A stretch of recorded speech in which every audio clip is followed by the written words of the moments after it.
शिकारपुर ऐं कश्मीर कच्चे में कबीलाई इलाइक़नि खां ख़राब सूरत हाल। शिकारपुर कश्मीर कंदकोट जे कच्चे वारे इलाइक़े में जेका सूरत हाल आहे उन सॼी सिंध जे अवाम खे सख़्तु परेशान में मुब्तला करे छॾियो आहे। कुझु ॾींहं अॻु हिकु वाक़ियो 3 भाउर संदसि पीउ सुमैत 9 ॻोठाणनि खे गोली हणी क़तल कयो वियो, जंहिं जा जवाबदार अञा गिरफ़्तार ई न थिया त हाणे वरी धाड़लनि हथां 2 पुलिस हलकार ऐं हिकु फोटोग्राफर शहीद थी विया आहिनि। ॻोठाणनि जे क़तल वारे वाक़िए कश्मीर कंदकोट जे ज़िले जे कच्चे वारे इलाइक़े में पेश आयो हो, जिते अमजद शेख SSP आहे। पुलिस हलकारनि जे क़तल वारे वाक़िए शिकारपुर जे कच्चे में पेश आयो, जिते अमीर मक़सूद मक्सी SSP आहे, जंहिंखे ताज़ो ई मुक़ररु कयो वियो आहे ऐं सिंध जा माण्हू सम्झनि था त SSP शिकारपुर खां वधीक SSP कश्मीर ऐं कंदकोट ते सख़्तु दबाव हो।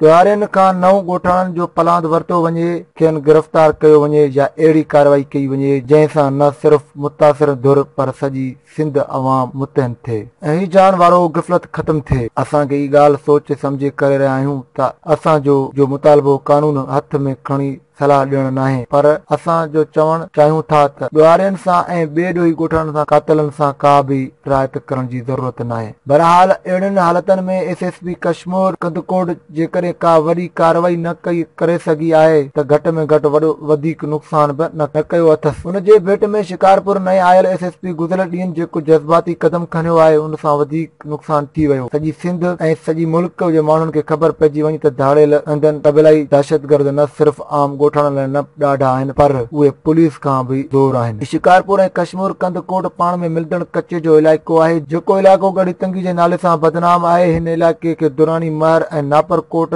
थाणे जूं हदूं लॻनि थियूं, जिते ॾियारियुनि जी महफ़ूज़ जन्नत आहे। अॼु ॾींहं ताईं केर बि उनखे जो वार वको न करे सघियो आहे। ही पहिरियों भेरो न जो ॾियारियुनि पुलिस जे नुक़सान कयो आहे, उन खां अॻु बि धाड़ियल पुलिस हलकारनि जो आसानी सां निशानो बणाईंदा रहिया आहिनि। असां सभिनी खे यादि आहे त उन साॻी इलाइक़े में DSP खे बि गोलियूं हणी शहीद कयो वियो हो, जेको वियो हो शिकारपुर खानपुर कश्मीर कंदकोट ऐं सभिनी माण्हुनि खे ख़बर आहे त उन इलाइक़े में आसानी सां नथा वञी सघजूं।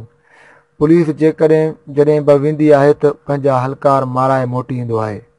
गुज़िरियल ॾींहं जे कार्रवाई दौरान DIG लाड़काणो नासिर आफ्ताब इलाइक़े में मौजूदु हो। मालूम थियो त पुलिस हलकार जे शहादत खां पोइ DIG साहब चुपचाप वापसी रवानो थी वियो ऐं शिकारपुर SSP पंहिंजे साख पंहिंजे बहाली लाइ दावा कई आहे त मुक़ाबले में 8 धाड़ियल पुण मारिजी विया आहिनि।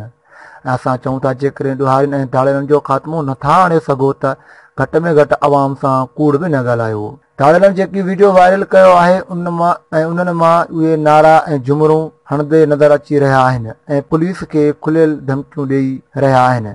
जॾहिं पुलिस इलाइक़े में ईंदो त साॻियो ई हशर कयो वेंदो। साफ़ ज़ाहिर आहे त जेकॾहिं धाड़ियलनि जा साथी मारिजी वञनि हा त उहे घटि में घटि जशन न मल्हाइनि हा। असां चऊं था ही समूरी सूरत हाल ॿुधी रहिया आहियूं त शिकारपुर ऐं कश्मीर कंदकोट सखर घोटकी जे कच्चे वारे इलाइक़े में सूरत हाल कबीलाई इलाइक़नि खां बि ख़राब आहे।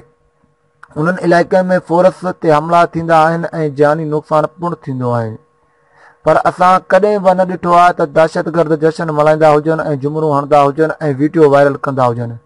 उन्हनि मां साफ़ ज़ाहिर आहे त ॾियारियुनि खे टके जेतिरो बि ख़ौफ़ ख़तरो न आहे। असांखे उन्हनि जे सॼी सूरत हाल मां हिकु ॿियो बू पिणु अचे रहियो आहे त हिननि ॾियारियुनि खे शायदि कंहिं अहिड़ी ताक़त जी हिमायत हासिलु आहे जेका पुलिस ऐं हुकूमत खां बि ॾाढी आहे।